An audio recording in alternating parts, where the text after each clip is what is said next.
சாமியும் மதுரையில தட்டு வச்சா ஒத்த செங்கல் வச்சது ஒரு கல்லு, அதையும் நான் புடுங்கிட்டு வந்துட்டேன். இப்போ கல்ல காணும் தேடிட்டு இருக்காங்க. நான் சொல்லிட்டேன், நீங்க மருத்துவமனை கட்டி முடிக்கிற வரைக்கும் நான் கல்ல திருப்பி தரமாட்டேன். பயணங்களும் நீங்க மேற்கொண்டிருக்கீங்க. அதுதான் தாய்மார்களுடைய வெற்றி, அந்த திட்டத்துடைய வெற்றி.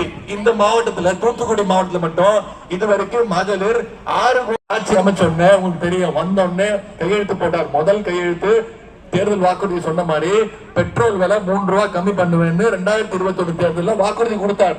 வந்தோடனே பெட்ரோல் விலை கம்மி பண்ணாரா இல்லையா? தூத்துக்குடியில mini Tidel park, mini Tidel பூங்கா அமைக்கும் பணி 30 கோடி ரூபாய் மதிப்பீட்டில் துவங்கப்பட்டுள்ளது. 5 வருடங்கள்ல இந்த நாடாளுமன்ற தொகுதிக்கு ஆற்றிய பணிகள், அதுக்காக மட்டுமே அவரா குறைஞ்சது 5 லட்சம் வாக்குகள் வித்தியாசத்துல. என்ன சின்னம்? சத்தமா சொல்லுங்க, என்ன சின்னம்? கையை தூக்கி காட்டு சொல்லுங்க, என்ன சின்னம்?